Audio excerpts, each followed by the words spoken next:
Hey friends, it's Brad Brain. So I have this idea, something I want to do.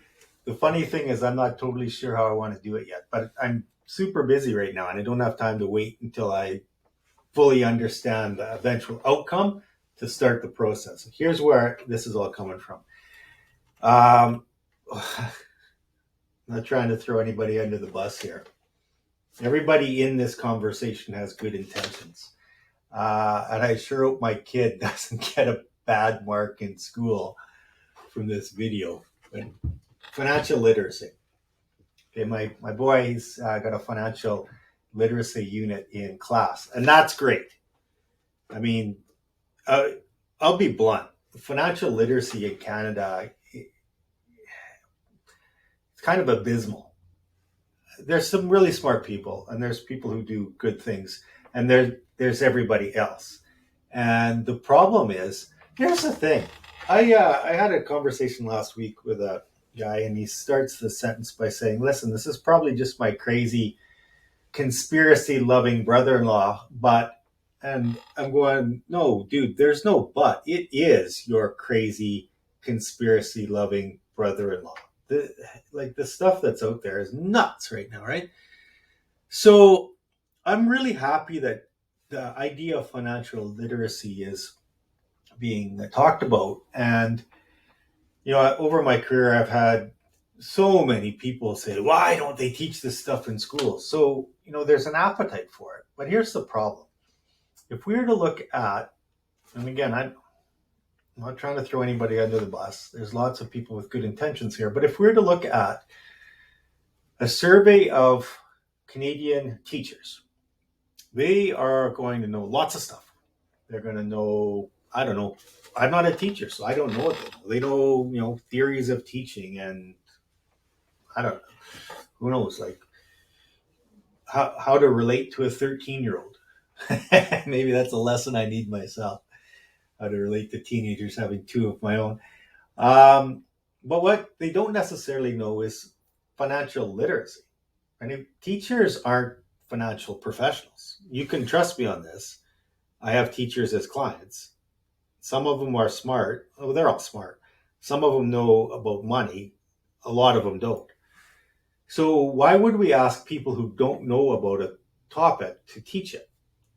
That doesn't make any sense to me, right? You wouldn't ask somebody who doesn't know chemistry to teach chemistry. And yet we're at least asking some people who don't know about money to teach money. That's theoretically an improvement from not asking anybody to teach the kids about money, right? So what I'd like to do is package together some resources, because this is the reality is, and in part, it's not fair to teachers to ask the teachers to go and more or less create their own curriculum. Because there is, to my knowledge, no um, curriculum that's out there that teachers can just grab it, get familiar with it, and teach it. To my knowledge, they're on their own to source out their own information. And maybe I'm wrong about that, but I've been asked to speak to classes, I don't know, dozens of times over the years, and I'm happy to do that. And it's so there's a basis for me forming this opinion that teachers are basically they're on their own to create their own curriculum to teach financial literacy. So I'd like to help with that. And what I'm going to do here is provide some resources free of cost to anybody, not just teachers, not just parents even, but anybody who wants to become more knowledgeable about finances. So I do have some things that I've already done, and this is the part I'm not totally sure what the final version of this is, because I'd like to create, like, I don't know, like a list or a channel or a group or something, so people can just go through it and see all the different things. Right now I got an abundance of content, but it isn't really categorized into the how to learn about money section versus everything else. It's all kind of jumbled together, so a person would be able to find things in time, but they might have to sort through a bunch of my videos and articles and resources to find the piece that they're looking for. So there is something that if you and okay, here's the deal, guys. There's no shortcuts here. Okay, you're not going to watch like a 10-second soundbite. You're not going to watch a TikTok video and become knowledgeable about finances, right? You're going to have to put the time in to actually sit through an entire video to get the content, right? And if you're willing to do that, the first thing I'll suggest is back during COVID when the in-person meetings were shut down. There's a teacher I've spoken to his class lots of times over the years, but I don't know, this would be like 2021 maybe, and whatever the year was, there was no visitors allowed on the high school campus. And so what I did is I took my kind of go-to message for young people, made a video of it, and we did that one with technology. So that's, since I shot the video, it's still there. We can reuse it over and over again. So 40-minute video, but this is a good investment in your future so that you can figure out some things to put you on the right path to financial success. This is, maybe it's a 30-minute video, so maybe it's not even going to require 40 minutes investment of your time. But even if it did, this is of me working in this profession for almost 30 years. The key message is to teach young people about money. And it's not the type of stuff that's getting talked about in high schools. Honestly, nobody cares how to calculate simple interest. If I want to calculate something, I ask Siri. Like this, we're stuck in doing things the way we used to do things 40 years ago, right? Way back when I started this career, before there was the internet, I actually had to use a handheld calculator to do things like calculate the time value of money. I haven't done that for decades. So why would we teach kids old technology, right? So it's not teaching people things like the time value of money, anything like that, but rather the things that I think are fundamental to financial success.